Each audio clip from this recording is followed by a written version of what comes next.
On the 5th of October 1967, Marine Major C.C. Williams was flying back from the Cape to Houston in a NASA T-38 jet.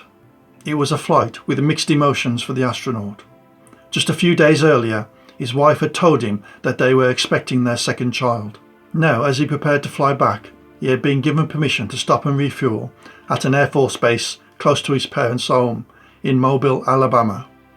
This stop would allow him to visit his parents and see his father, who had been diagnosed with cancer.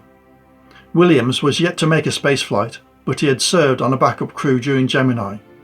He was now in line to walk on the moon after being announced on the 22nd of December 1966 as the backup lunar module pilot for the Saturn Apollo 503 flight. This mission would see Borman and his crew launched on the first manned Saturn V to test fly both the command service module and the lunar module on an high altitude mission.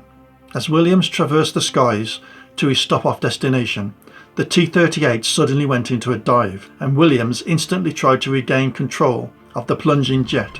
With the ground fast approaching and the jet not responding to his attempts to recover it, Williams ejected from the aircraft.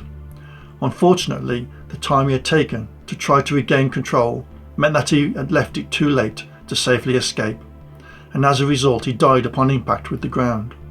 Far away on a stretch of road in Vietnam, a fellow Marine officer was involved in an all too common contact with the enemy. The report of the incident that day stated that a security team on a road sweep were ambushed by the enemy. The attack was initiated by the detonation of a 260-pound bomb that caused instant casualties to the team. The enemy continued their ambush with heavy fire from rifles, automatic weapons and RPGs, but melted away into the undergrowth when a quick response force joined the fight. 25-year-old First Lieutenant Lyle Albert Johnson from Great Falls, Cascade County, Montana, was listed as one of the fatalities that day from massive fragmentation wounds from an IED.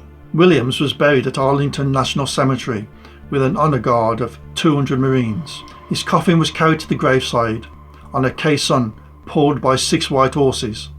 Johnson, who was posthumously promoted to captain, was buried in Short Hill Cemetery, a small cemetery far away from any towns and cities in the peace of the Montana countryside with a backdrop of mountains.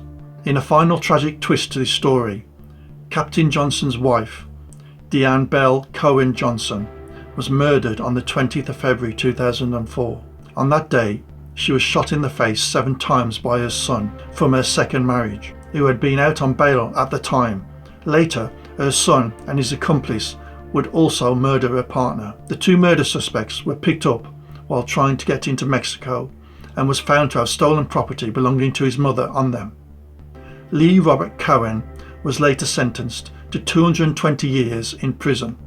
For Beth Williams, the death of her husband CC made her both, in the words of fellow astronaut's wife Mary Irwin, both hurt and angry. Irwin noted in her book, "The Moon is Not Enough."